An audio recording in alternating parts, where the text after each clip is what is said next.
Según Génesis 47 del 12 al 27, durante la sequía en Egipto, José almacenó y preservó el alimento. Para subsistir, el pueblo tenía que venderlo todo y, por último, venderse incluso a sí mismos. Ese fue y ese es el precio por vencer. Dicho en palabras del profeta Amós en 8:11, He aquí vienen días, dice el Señor Yahvé, en los cuales enviaré hambre a la tierra, no hambre de pan ni sed de agua, sino de oír la palabra de Yahvé. Así también lo es en este tiempo del fin, donde conseguir el alimento para poder conquistar nuestra tierra, que es Cristo formado en nosotros, y entrar al reino en esta edad de tabernáculos, nos costará renunciar a todo, incluso nuestra propia vida, pero a cambio de nuestro todo tendremos su todo y reinaremos con él. Sean todos muy bienvenidos. Con ustedes, José.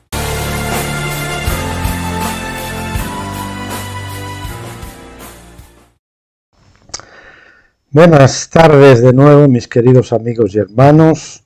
Pues aquí estoy con ustedes de nuevo y hoy nos toca otra vez el libro quinto de el estudio de Apocalipsis del doctor Stephen Jones, y un capítulo muy interesante, de esos que tienen mucho morbo escatológico, que es el 666, el número de su nombre, ¿no?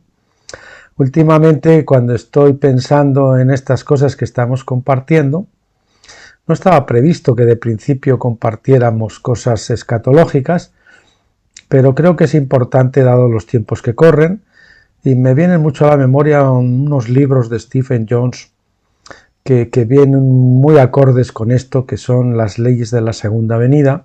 Es un libro que quiero tocar también cuanto antes, no sé cuándo lo podremos abordar, y realmente muestra cómo la segunda venida está sujeta a unas leyes que ya están expresadas en el Antiguo Testamento, y por lo tanto no hay nada que inventar. Hay que conocer la ley, hay que conocer el significado de las fiestas, sobre todo la de tabernáculos, que también es la fiesta de la segunda venida, ¿verdad? Y hay otro libro también muy importante, que es La restauración de todas las cosas, hablaba Pedro en su discurso en Pentecostés, hasta los tiempos de la restauración de todas las cosas. El Señor tiene su intención y en su plan siempre restaurar todas las cosas. Él no va a perder nada de lo que Él ha creado. Y esa es una hermosa esperanza que tenemos. Pero bueno, de momento, mientras eso llega, vamos a ceñirnos a este capítulo 7, el 666, el número de su nombre. Comencemos. Apocalipsis 13, 18 dice: Aquí hay sabiduría. El que tenga entendimiento calcule el número de la bestia, porque el número es el de un hombre y su número es 666. Permítame que baje la imagen abajo. El texto griego, que se traduce como 666, son solo 3 letras griegas: la chi, la shi y la sigma. Al igual que los hebreos, los griegos usaban sus letras como números, por lo que cada letra tiene un valor numérico. La letra chi servía como su número para 600. Shi con X era su número para 60 y sigma era su número para el 6.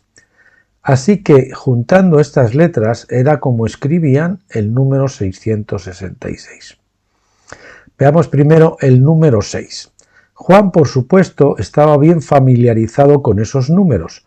Sin embargo, no explica el número 666, aparte de decirnos que es el número de esa bestia y el número de un hombre. Cada número tiene un lado positivo y otro negativo, dependiendo de su aplicación. En la numerología bíblica encontramos que el número 6 es el número del hombre o de la humanidad en general. Un triple 6 indicaría el ápice o incluso la perfección del hombre, porque está construido sobre la base del número 6. Pero claro, del hombre veremos aparte de Dios. En la ley bíblica, 6 días era el tiempo para trabajar. Luego el séptimo día el pueblo debía descansar. Asimismo, un esclavo debía trabajar durante 6 años y luego ser liberado para un año de vacaciones en el séptimo año. Esta parece ser la razón de fondo de la asociación entre el 666 y el hombre bajo la bestia de la tierra.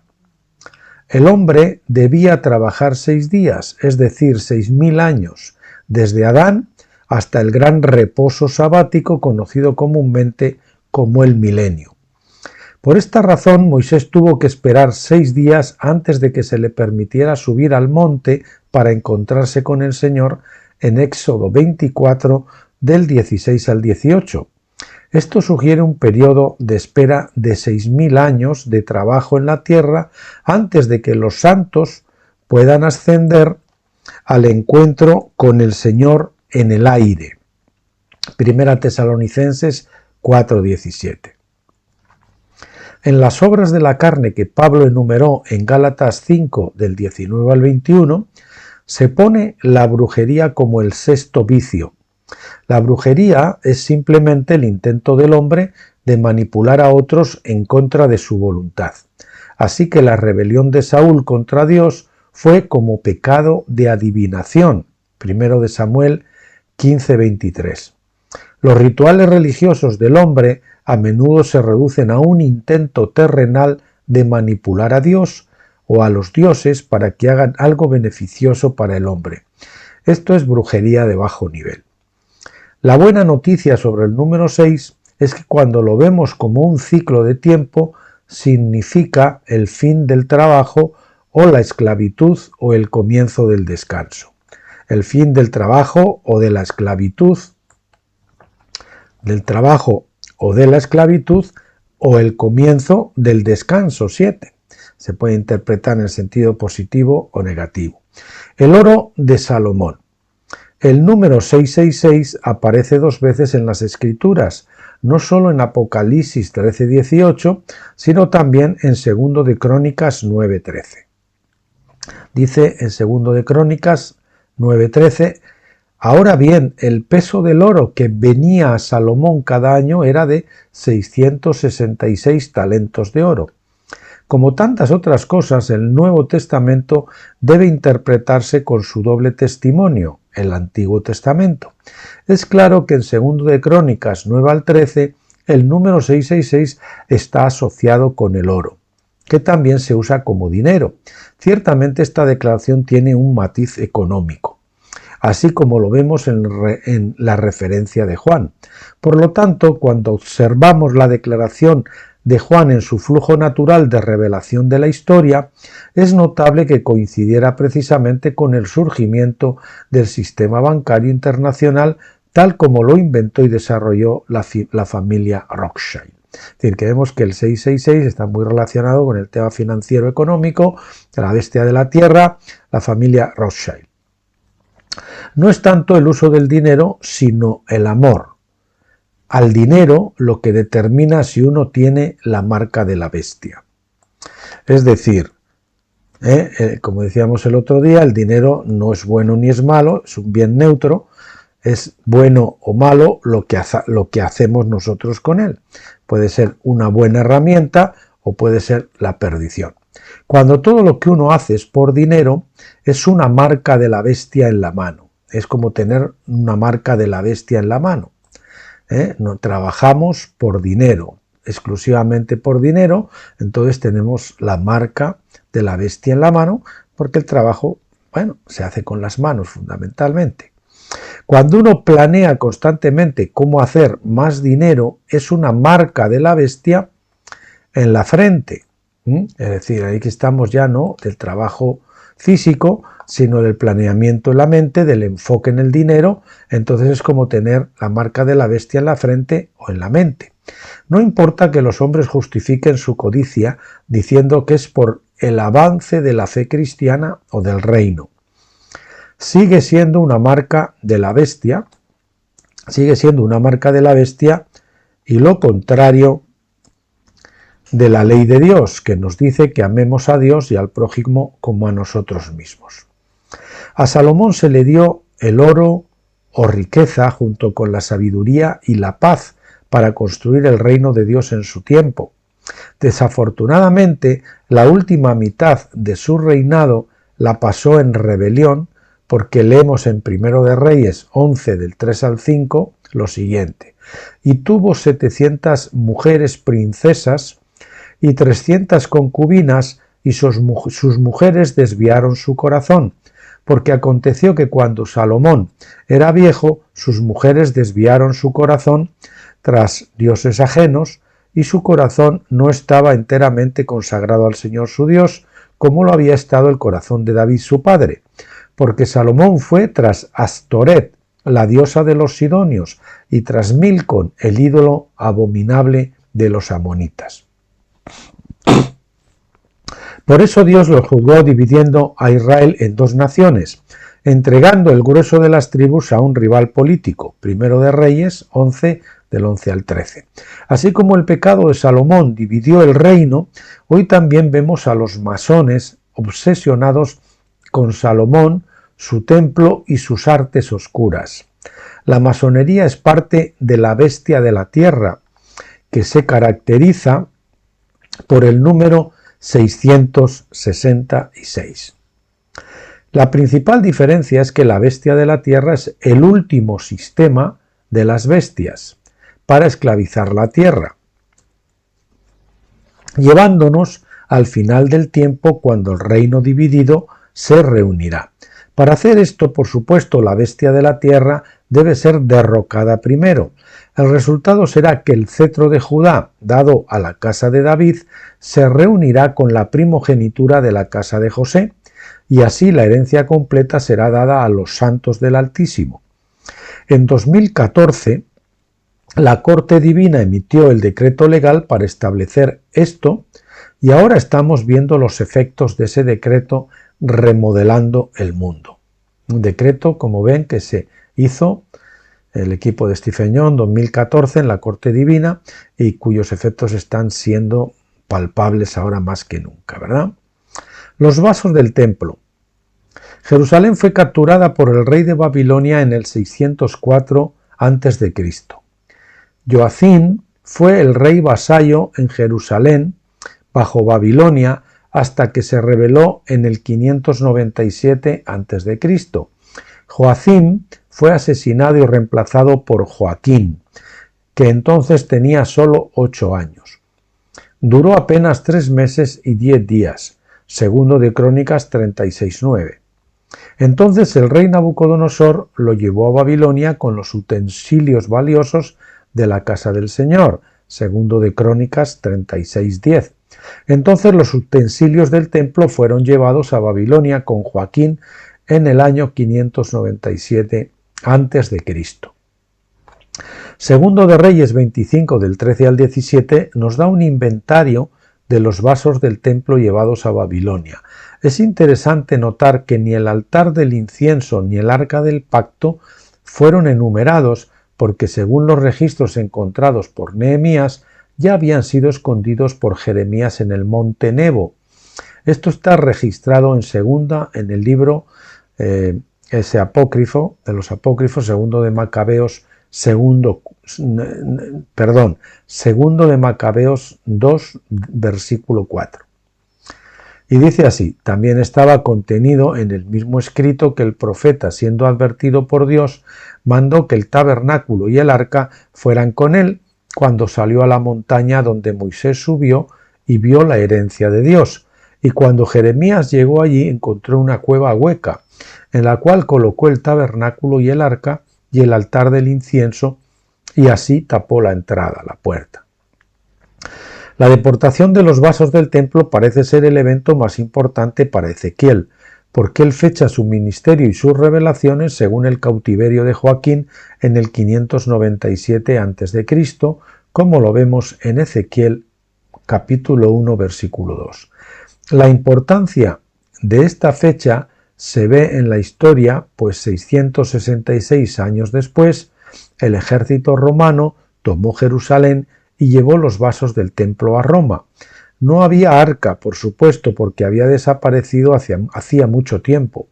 El lugar santísimo del segundo templo quedó vacío, sin arca, y en su lugar quedó una piedra. Aparentemente, dice Stephen,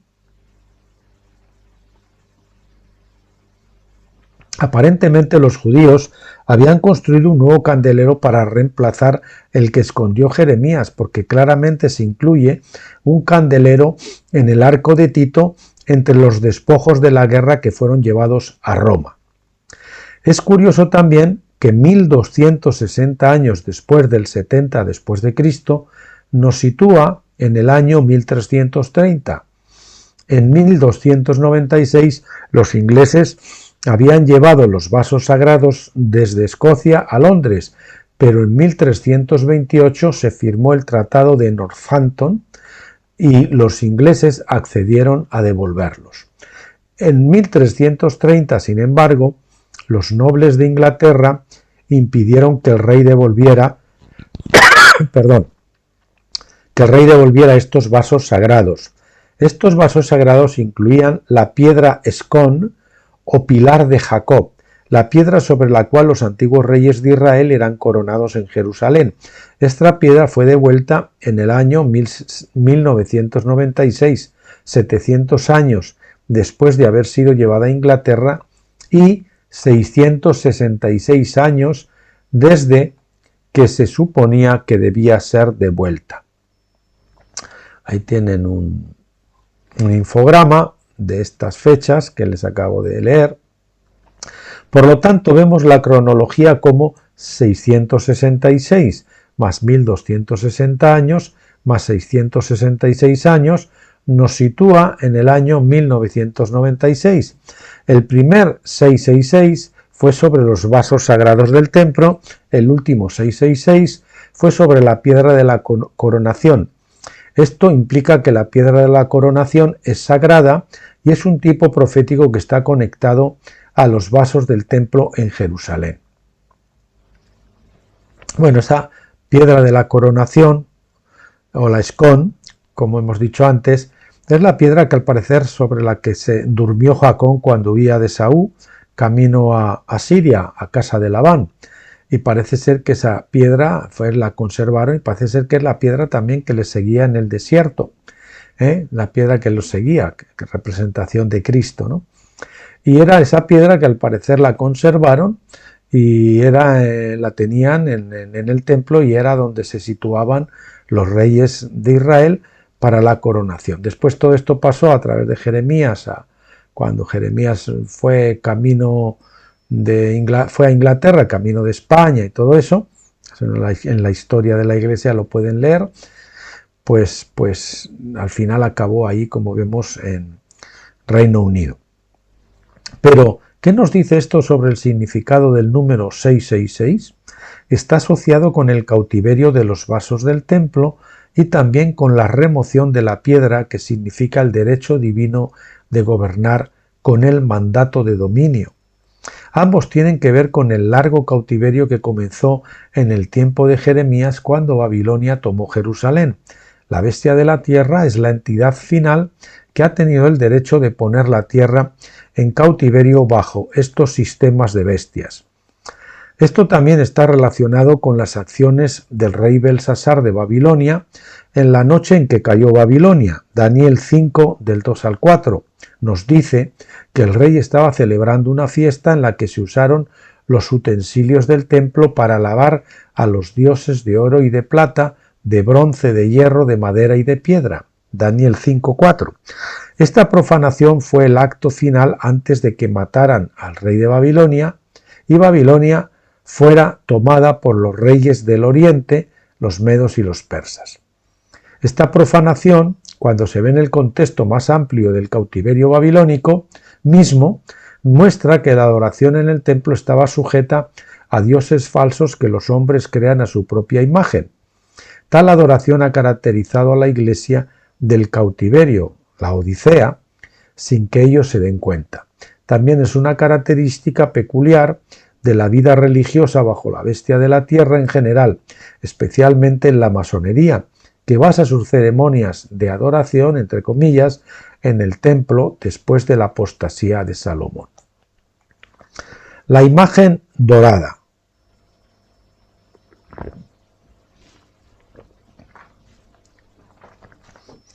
Daniel 3.1 dice: el rey Nabucodonosor hizo una imagen de oro de 60 codos de alto y de 6 codos de ancho. La instaló en la llanura de Dura, en la provincia de Babilonia. Tenga en cuenta la medida de 60 por 6. Si esta imagen, entre comillas, fuera en realidad una estatua de un hombre, las proporciones habrían sido 6 por 1 en lugar de 10 por 1. Así que si esta imagen era un hombre muy delgado, pero es más probable que fuera un pilar con algún tipo de emblema dorado o figura en la parte superior. Esto explicaría por qué no se reunieron líderes religiosos, sino solo los sátrapas, los prefectos, los gobernadores, los consejeros, los tesoreros, los jueces, los magistrados y todos los príncipes de las provincias. Daniel 3.3. Aunque esta ceremonia era de naturaleza religiosa, estaba diseñada para establecer el patrón oro de Babilonia, la adoración del oro, basada en el amor al dinero. El valor numérico de Daniel 3.1 es precisamente 4662, o lo que es lo mismo 666 por 7. Esto conecta el evento con la bestia de la tierra y el 666 de Apocalipsis 3.18. En cuanto al tiempo, este evento puede haber ocurrido 2520 años después, un periodo de 7 tiempos. Nabucodonosor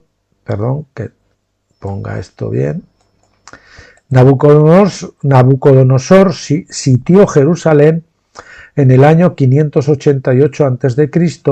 y 2520 años después nos lleva a 1933-1934, cuando el presidente Roosevelt declaró a los Estados Unidos en bancarrota, abolió la propiedad privada del oro para todos los ciudadanos estadounidenses y esto devaluó el dólar en 1/3.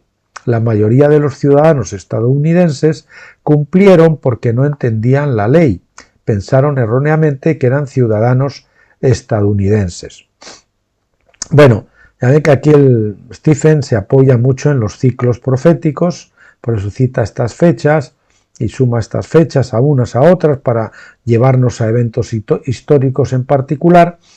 Y es muy interesante, para eso les vuelvo a recomendar el libro que se titula Secretos del Tiempo de Stephen Jones, que lo pueden encontrar entre los libros corregidos y reeditados en el blog Tabernáculos, que ya saben que los tienen en la columna de la derecha destacado. Hay una imagen de Stephen Jones con Darla, su mujer, que están rodeados por parte de las fotos de parte de sus libros, y si hacen clic en la imagen, pues verán todos esos libros, entre ellos este de Secretos del Tiempo. Nabucodonosor reinó hasta el 560 a.C., el año 43 de su largo reinado, y 2520 años después es el año 1960-61. La imagen de Nabucodonosor se erigió algún tiempo después de la caída de Jerusalén. Sin embargo, Daniel no fecha este evento, por lo que solo podemos adivinar su fecha precisa. Pero si asumimos que puede haber ocurrido un evento paralelo de 2520 años, entonces podríamos buscar un evento de oro en algún momento anterior a 1961, pero no antes de la década de 1930. Es decir, que los ciclos, la profecía se va cumpliendo en ciclos proféticos, en intervalos proféticos, y aunque toma características un poco diferentes, pero es el mismo evento profético que se va repitiendo en diferentes periodos o ciclos. Este evento podría estar relacionado con un establecimiento de las cuentas colaterales mundiales en 1947, en las que el mundo juntó su oro para reconstruir las naciones devastadas por la Segunda Guerra Mundial. El presidente Sukarno de Indonesia fue puesto a cargo de esas cuentas. Este es el evento paralelo,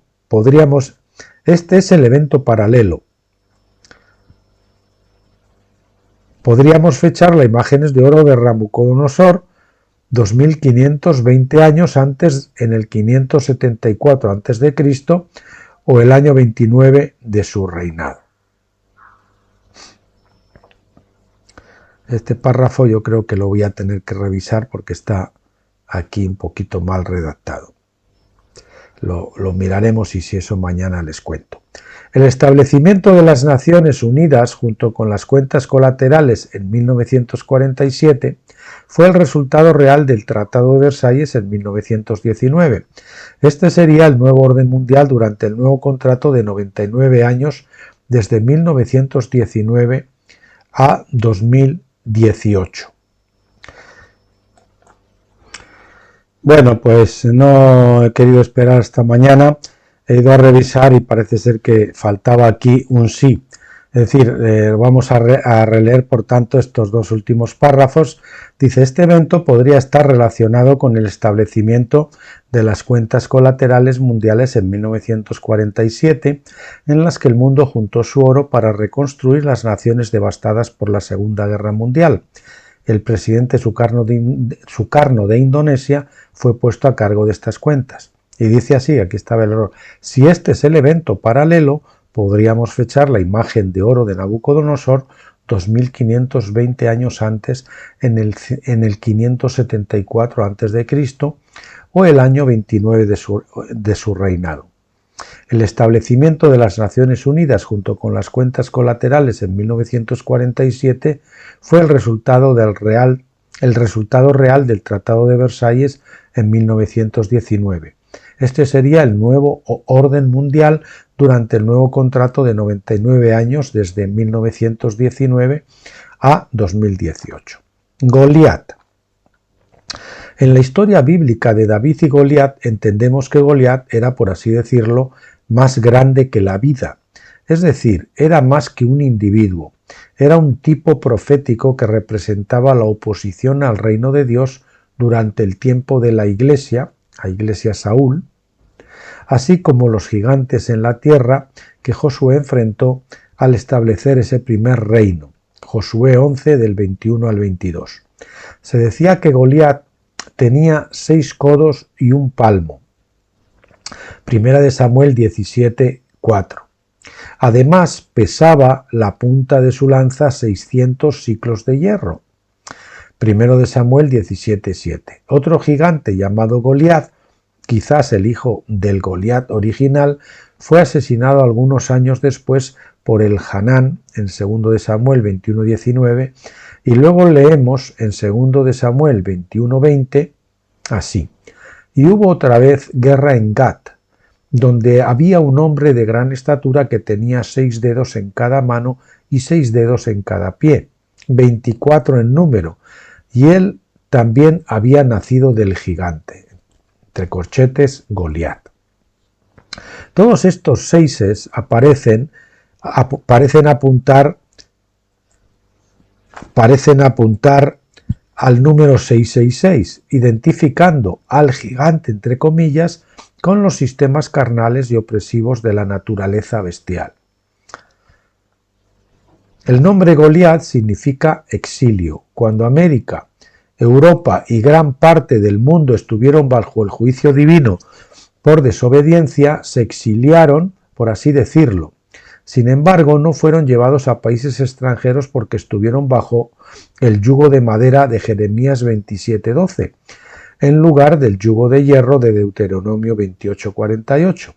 El yugo de madera representa la cautividad sin deportación, mientras que el yugo de hierro del exilio se impone cuando el pueblo se niega a someterse al juicio de Dios.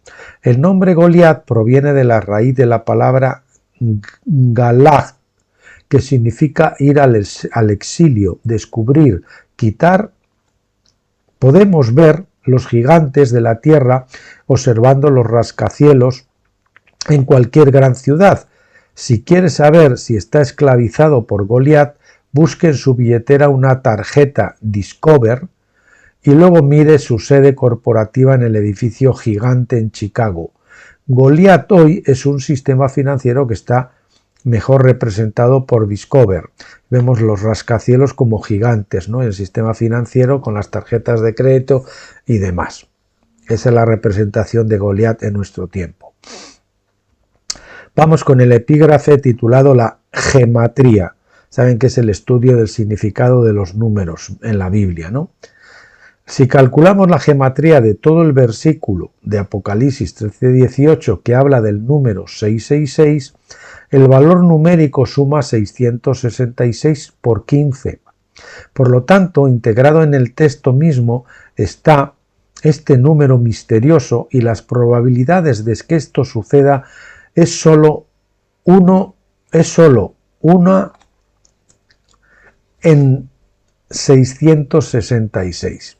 Además, el versículo 17, como un todo, también tiene un valor numérico de 666 por 16.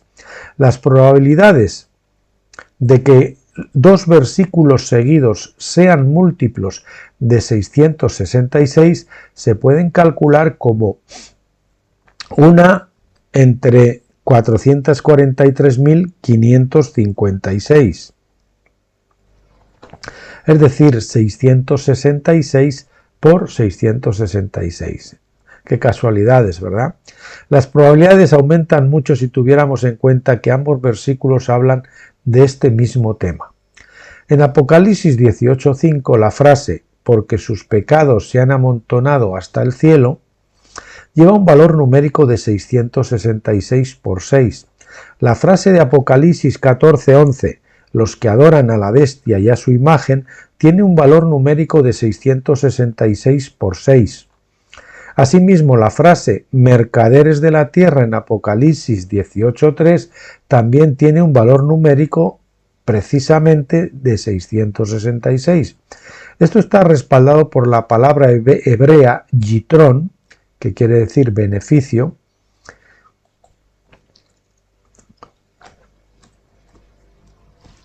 Eclesiastés 1:3, y la palabra griega euporia, que quiere decir riqueza, Hechos 19:25, que tienen una gematría de 666. Los gobernantes de Babilonia se describen nuevamente junto con su destino en Apocalipsis 11:18, que dice, y para destruir a los que destruyen la tierra. Esta frase tiene un valor numérico de 666 por 5. Incluso el objetivo divino general, que es crear un cielo nuevo y una tierra nueva, Apocalipsis 21:1, está marcado por el número 666. Dice, y vi un cielo nuevo y una tierra nueva, porque el primer cielo y la primera tierra pasaron y el mar ya no existe más. Debido a que gran parte de la atención se centra en el sistema del mundo que está pasando, el versículo en su conjunto tiene un valor numérico de 666 por 11. La tierra corrupta misma está vinculada tanto a 11 como a 666. La palabra griega para tierra lleva un valor numérico de 11 y la abajo en la tierra, usada en Hechos 2:19, tiene un valor numérico de 666 por 2. Es decir, vemos que 666 está muy relacionado con la tierra y con el hombre. Anticristo.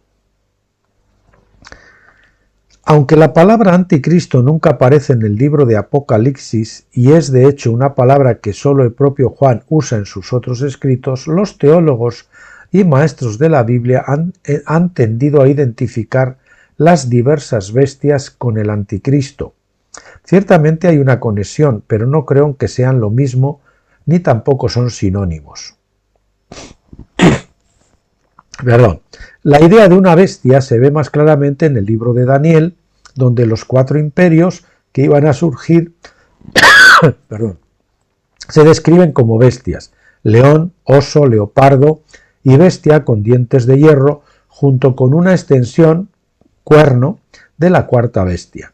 La palabra griega traducida como bestia es terión, un animal salvaje, peligroso o venenoso.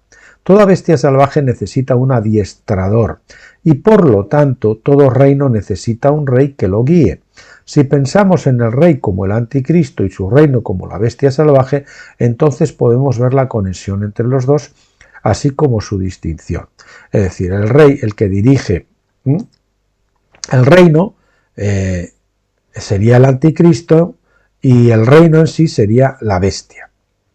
La palabra anticristo no significa quien se opone a Cristo, sino alguien que está puesto en lugar de Cristo o que se pone en lugar de Cristo, en lugar de, no que se opone.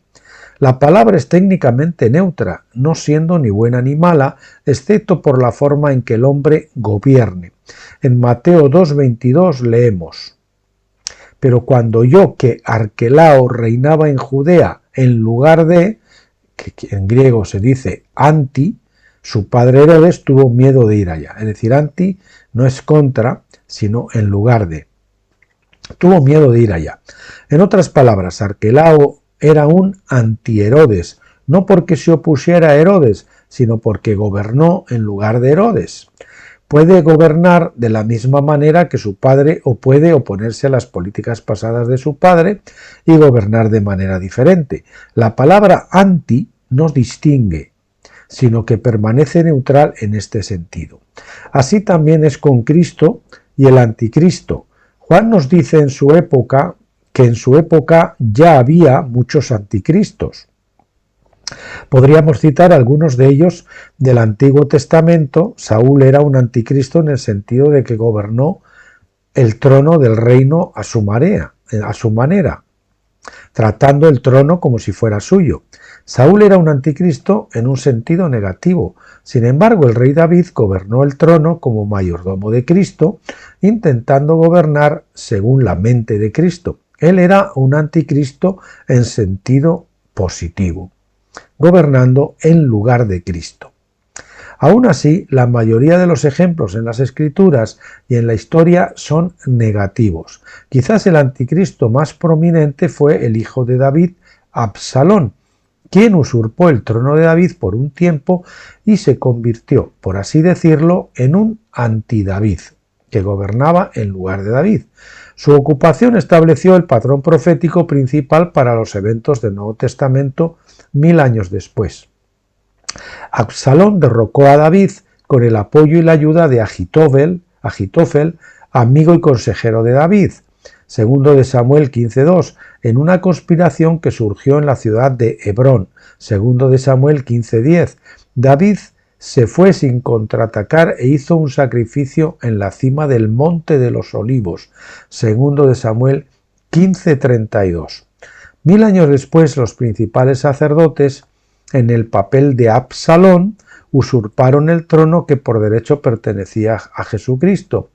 Él también hizo un sacrificio en la cima del Monte de los Olivos. Fue traicionado por Judas Iscariot, un hombre de Keriot Arba, el antiguo nombre de Hebrón, a quien Jesús llamó amigo.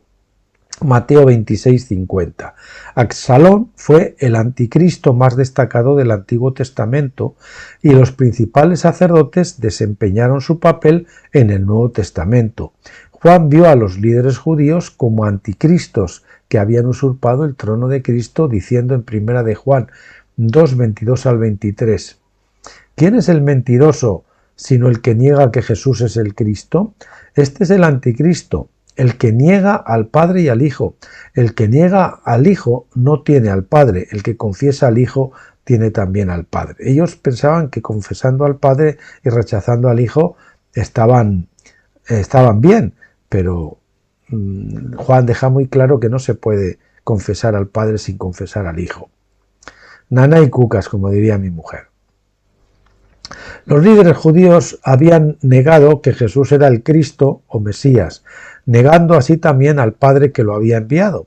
Juan dice que uno no puede tener al Padre a menos que también confiese o dé testimonio del Hijo. En otras palabras, no, escrito con mayúsculas, no es el caso que el judaísmo le da a uno el Padre, mientras que el cristianismo le da a otros el Hijo. Es todo o nada, y no se puede rechazar al Hijo sin rechazar también al Padre. Los que apoyan a los líderes judíos que han usurpado el trono de Cristo son comparables a los israelitas que apoyaron a Absalón cuando éste se opuso a David.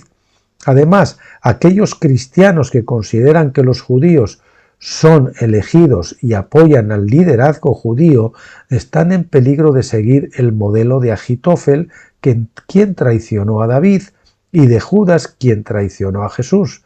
La ironía de la traición es que la hacen los amigos, entre comillas, no los enemigos como tales. Ojo con la cristiandad que está apoyando el sionismo, porque están haciendo el papel de Ahitófel, el papel de Judas. La máxima ironía de nuestro tiempo es que la familia Rothschild, que representa a la bestia de la tierra, ha usado su riqueza e influencia para promover el sionismo, para establecer el Estado de Israel, y que esto ha sido apoyado por gran parte del mundo cristiano. Necesitamos aprender lo que significa confesar al Hijo. Es apoyar el derecho de Jesucristo de gobernar en su trono, pero esto no se puede hacer mientras se apoye a los usurpadores, a Absalón. Se debe hacer una distinción clara entre los dos reyes que están en competencia.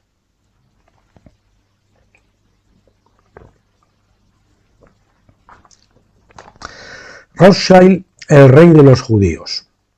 En la década de 1800, esta familia se volvió tan poderosa que pronto comenzaron a llamar a su presidente el rey de los judíos y a menudo se referían a su familia como nuestra familia real.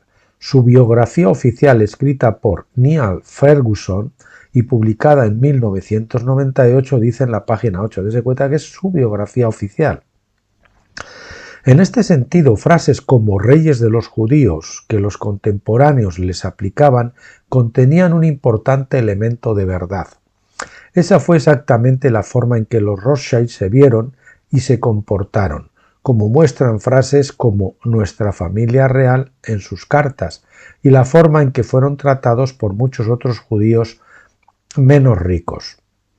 En la página 21, Niall Ferguson escribe sobre Nathan Rothschild, el hijo de Mayer Amschel, quien se convirtió en presidente del fideicomiso familiar. De hecho, su riqueza estaba destinada a un propósito superior: vengar los errores de Israel, asegurando el restablecimiento del reino de Judá, la reconstrucción de sus torres, oh Jerusalén, y la restauración de Judea a nuestra antigua raza. Nathan Rothschild murió en 1836, más de un siglo antes de que se lograra el objetivo de la familia. El Estado de Israel se formó en 1948, principalmente debido a su dinero e influencia. Por supuesto, reconocemos la soberanía de Dios en esto también, porque la higuera tenía que producir más hojas sin fruto para cumplir la profecía de Jesús en Mateo 24:32. Aún así, este evento histórico no sucedió por sí solo. Así que sabemos y tenemos muy claro que el sionismo y el Estado actual de Israel es la higuera echando hojas que nunca va a dar fruto.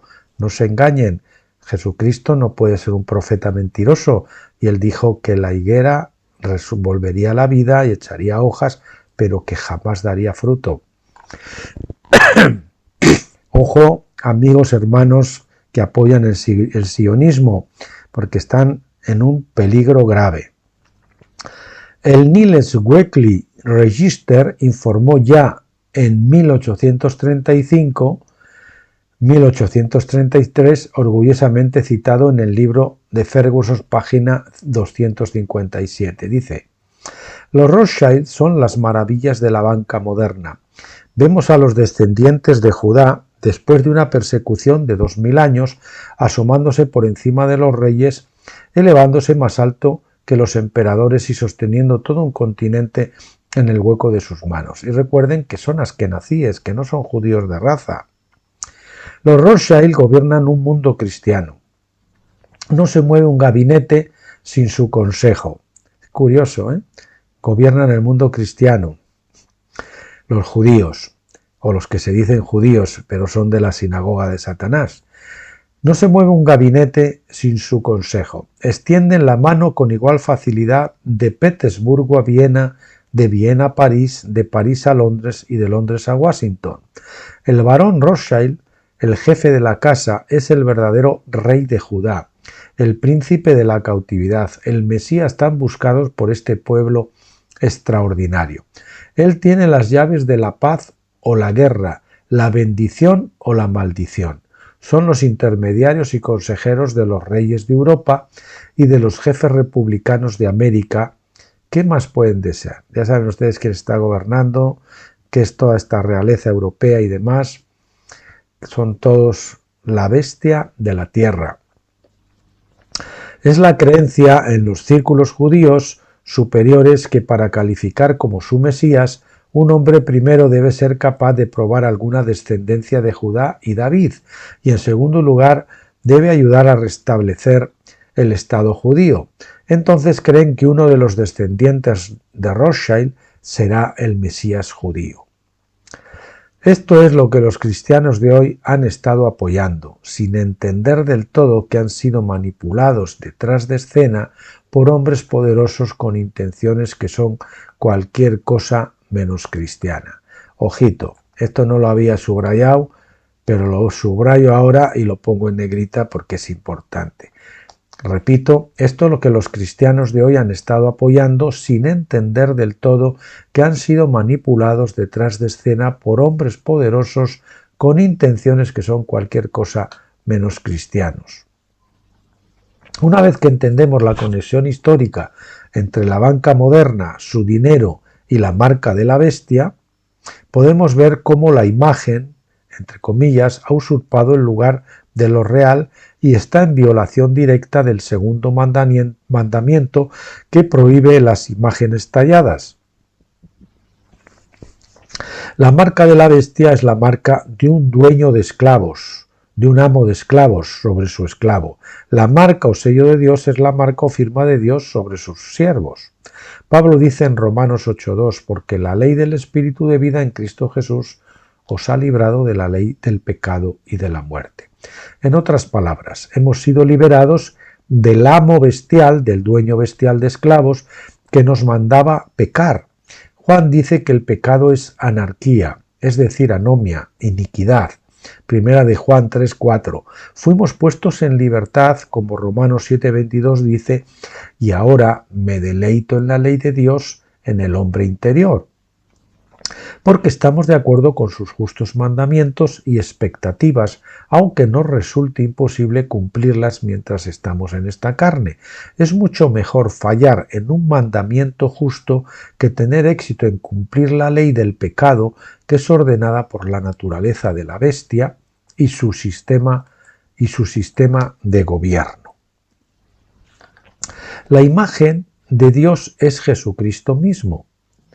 Hebreos 1:3, King James Version, la imagen de la bestia es un falso Cristo, un anticristo, ese que usurpa el lugar y el número de Jesucristo, como veremos en breve. Así como se le dio aliento o espíritu a Jesús cuando resucitó de entre los muertos, así también se le da aliento a la imagen de la bestia en Apocalipsis 13:15. Vamos a ver que el 666 en realidad es un número que pertenece a Jesucristo y que está siendo usurpado por la bestia de la tierra. No se esperaban esto, yo tampoco me lo esperaba. Stephen Jones le abre a uno las cosas, a muchas cosas, los ojos a muchas cosas, porque su revelación para la gloria de Dios pues es tremenda. Recuerde que Apocalipsis 13:11 dice: y vi otra bestia que subía de la tierra y tenía 2 cuernos semejantes a los de un cordero y hablaba como un dragón.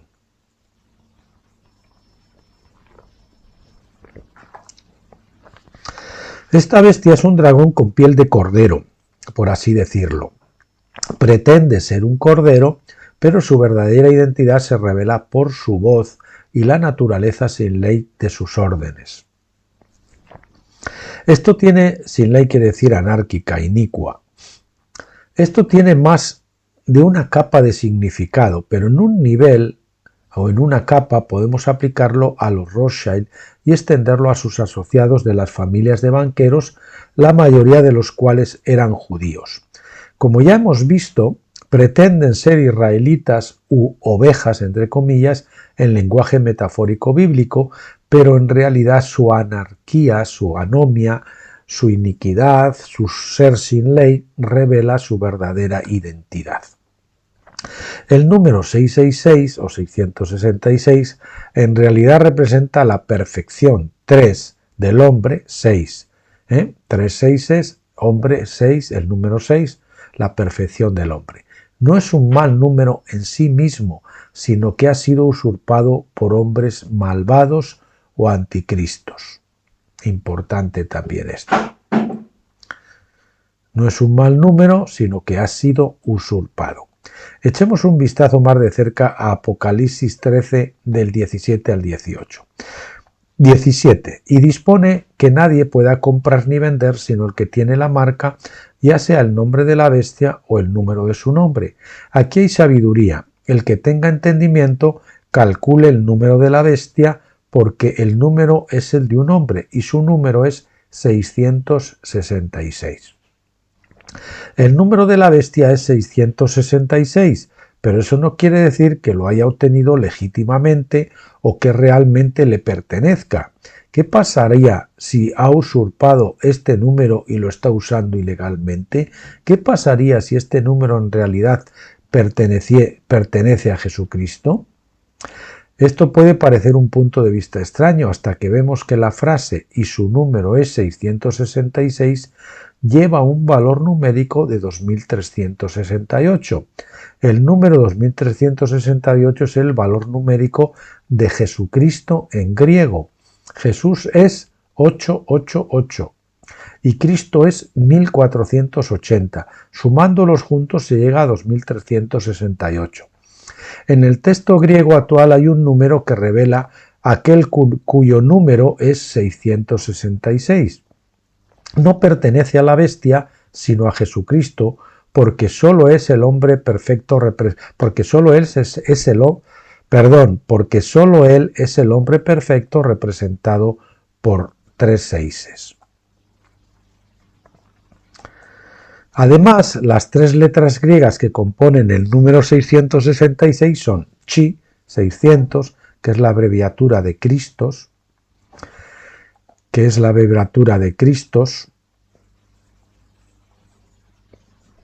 Shi, 60, que es una cruz, y estigma, 6, que significa atravesado. ¿No describe esto la cruz en la que Cristo iba a ser traspasado?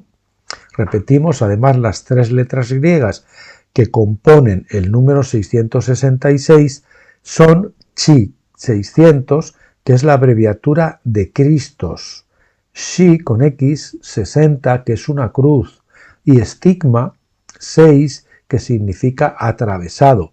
¿No describe esto la cruz en la que Cristo iba a ser traspasado? Por lo tanto, creo que podríamos parafrasear el versículo 18 para que dijera: el que tenga entendimiento calcule el número de la bestia que usurpó. O sería mejor, calcule el número que la bestia usurpó, porque el número es el de un hombre particular, Jesucristo, y su número es 666. La cabeza, es decir, piedra del ángulo, es decir, esquina o esquina del ángulo. La cabeza del ángulo o la piedra de esquina, ¿no?, que también se le puede llamar.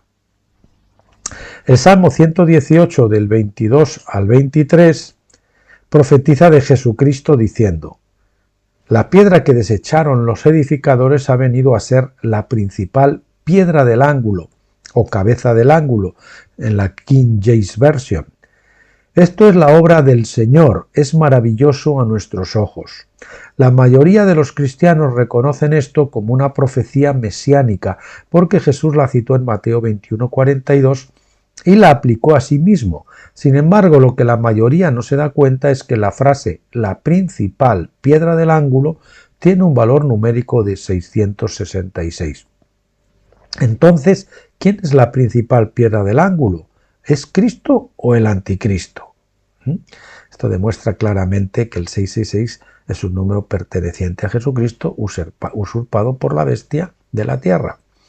Obviamente, cuando entendemos el panorama general del plan divino, sabemos que Cristo y el anticristo están compitiendo por el trono y el mandato de dominio para gobernar la tierra.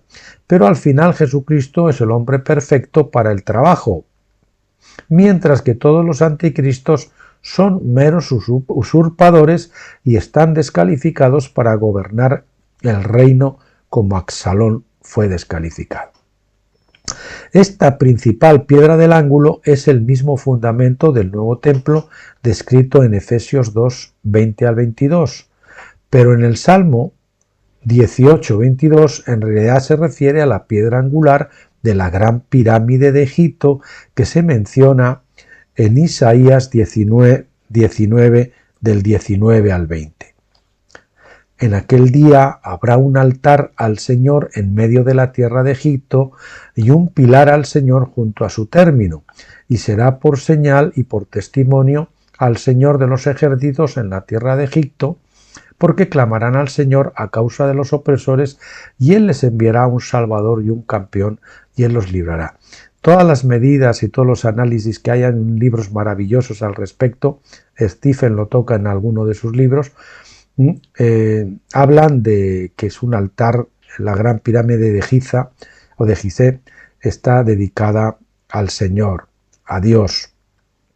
La gran pirámide se erige como testigo de Dios en la frontera entre el Alto Egipto y el Bajo Egipto, delta del Nilo, precisamente donde la ubica Isaías. El valor numérico de estos dos versículos que describen la Gran Pirámide es exactamente 5.449, que es la altura precisa de la Gran Pirámide en su unidad interna de medida, las pulgadas de pirámide. La pirámide se dejó sin terminar porque nunca se colocó su piedra angular en su cima. Es como ustedes en el billete del dólar están evitando que la piedra angular que viene a colocarse allí, el ojo que todo lo ve, como que es el anticristo, ¿no? Pero no, esa gran pirámide, la piedra angular estaba dedicada a Jesucristo. Si los constructores hubieran colocado la piedra angular, su altura habría sido de 5.776 pulgadas piramidales, que es la fecha del año 2016 en el calendario judío. Quizás en el año 2016 quizás el año 2016 resulte ser un año importante de alguna manera. La lapidación de Babilonia. Babilonia va a morir, según la ley bíblica, lapidada por una piedra, ¿verdad? O por dos piedras. La lapidación era una forma común de ejecución de la ley. La primera piedra, que es Jesucristo, y la segunda piedra es que Cristo en la segunda venida, que es la piedra no cortada con manos que golpea en los pies de la imagen. La lapidación es una forma común de ejecución de la ley. Pablo nos dice en Romanos 7, 14 que la ley es espiritual y como tal también es profética. Por lo tanto, el juicio divino sobre Babilonia se revela en términos de apedreamiento. Es el juicio sobre Babilonia se revela en términos de un apedreamiento. La piedra de David golpea a Goliat en la frente, primera de Samuel 17:49. La piedra cortada de la montaña sin manos humanas golpea la imagen en sus pies y la muele hasta convertirla en polvo. Daniel 2:34-35. Dios apedrea a Babilonia con grandes piedras de granizo en Apocalipsis 16:21. Es decir, por todas partes vemos que Babilonia, misterio Babilonia, es lapidada. Todos estos ejemplos describen la lapidación como el juicio divino sobre los sistemas idólatras de los hombres. Por supuesto, este juicio está diseñado para liberar a sus esclavos, primero ofreciéndoles la ciudadanía en el reino de Dios y finalmente a la gloriosa libertad de los hijos de Dios con la redención de nuestro cuerpo. Romanos 8, 21-23. También que esté esclavizado a este sistema de bestias debe temer debe temer el juicio de Dios sobre su amo. También el que esté esclavizado a este sistema de bestias debe temer el juicio de Dios sobre su amo. El fin del dominio de las bestias. El tiempo de las dos bestias de la tierra y del mar ahora ha seguido su curso, es decir, ya se ha terminado. Como aliados, su tiempo fue de 1480 años, desde el 534 al 2014 después de Cristo, y simplemente estamos con un periodo que el Señor da, digamos, de transición. Comenzando cuando Justiniano cambió los tiempos y la ley, Daniel 7 a 25, siendo las últimas entidades en la lista de las bestias que iban a recibir el mandato de dominio. Deberíamos esperar ver que su tiempo se acabe al final de los 7 tiempos o veces que les fueron dados por contrato divino. El contrato vence entre 2014 y 2017. Y ven que de 2017 y 7 años nos lleva al 2024, fecha que tenemos que tener muy en cuenta. Es decir, que es muy probable que el sistema del globalismo que estamos viendo ahora, que es decir, el derrumbe de la bestia de la tierra, ocurra en estos 2 años, 2023 y 2024, y lo que queda de este 2022. El número 1480 es el valor numérico de Cristo en griego. Entonces encontramos que Jesús fue crucificado en la Pascua número 1480 desde la primera fiesta de Israel en la tierra de Egipto. Este ciclo de tiempo coincidió con el final de las 70 semanas de Daniel, 490 años, el único tiempo en que el verdadero Cristo pudo haber sido crucificado. Por lo tanto, buscamos en vano cualquier otro hombre que cumpla incluso una de las profecías de Cristo en este tiempo señalado. El segundo ciclo de 1480 años fue el tiempo del cuerno pequeño. Ese tiempo está ahora llegando a su fin en un periodo de 3 o 3,5 años, desde 2014, 2017, 2018, que decía antes 2017, aquí 2018, pues en alguno de esos años, y como vemos, si se le suman 7 años, nos sitúa en el año 2024, que comentábamos antes. Parece que nos acercamos a otro clímax de la historia que será revelado a su tiempo, a su debido tiempo. ¿Tendrá Daniel 9, 24 al 27 un cumplimiento secundario y quizás mayor en la segunda obra de Cristo? Bueno, 2014 a 2018-17 es cuando ha acabado su tiempo y digamos que hay 7 años de esta transición que estamos viendo, que sería de 2017 al 2024, 2025, si es que cogemos el 2018. Pues bueno, hasta aquí creo que ha sido un capítulo un poquito largo, hoy solo vemos uno, y nada, esperamos que esto haya traído mucha luz, sobre todo en cuanto a que el número 666 no es el número de la bestia, sino el número de Cristo que usurpa la bestia. Que Dios le bendiga mucho, hasta el próximo día. Y nada, pásenlo bien y que Dios los bendiga. Hasta entonces.